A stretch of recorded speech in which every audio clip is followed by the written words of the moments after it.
That's a fair and accurate statement. Second, we have an article here from the NatMed, 2015, December 21. SARS-like cluster of circulating back coronaviruses show potential for human emergence. This was at the University of North Carolina.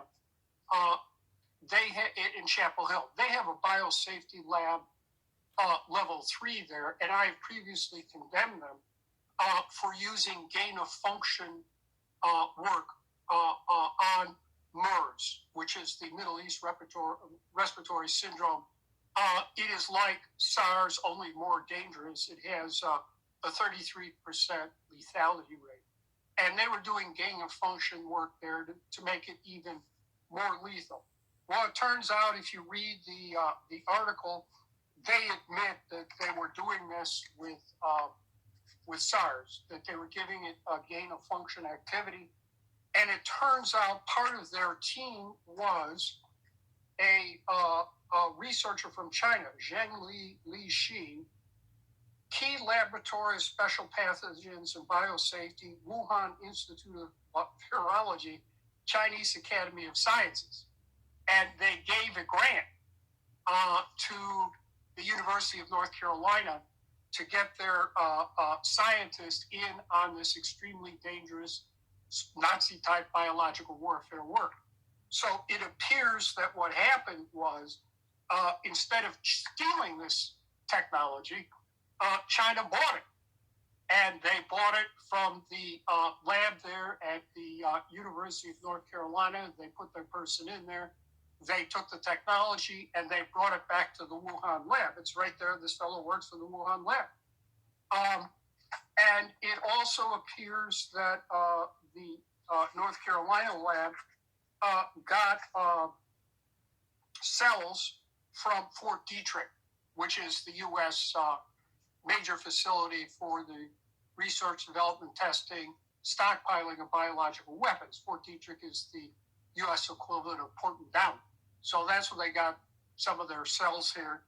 And they made it clear the work that they were doing was to increase the pathogenicity of original SARS by giving it this gain-of-function activity. The final piece of evidence here is Archive of Virology 2010. And this is research done with the Australian Animal Health Laboratory and again, the Wuhan Institute of Virology, where they DNA genetically engineered SARS and HIV, okay, to make a weapon. And they got a grant here from the Chinese Ministry of Science, Technology, etc., to do this. So once again, they bought the technology. They didn't steal it back to Wuhan. And so my reading of these articles, basically, these 3 articles, is that they took the technology from this death factory at North Carolina. They took the technology from this Australian research project.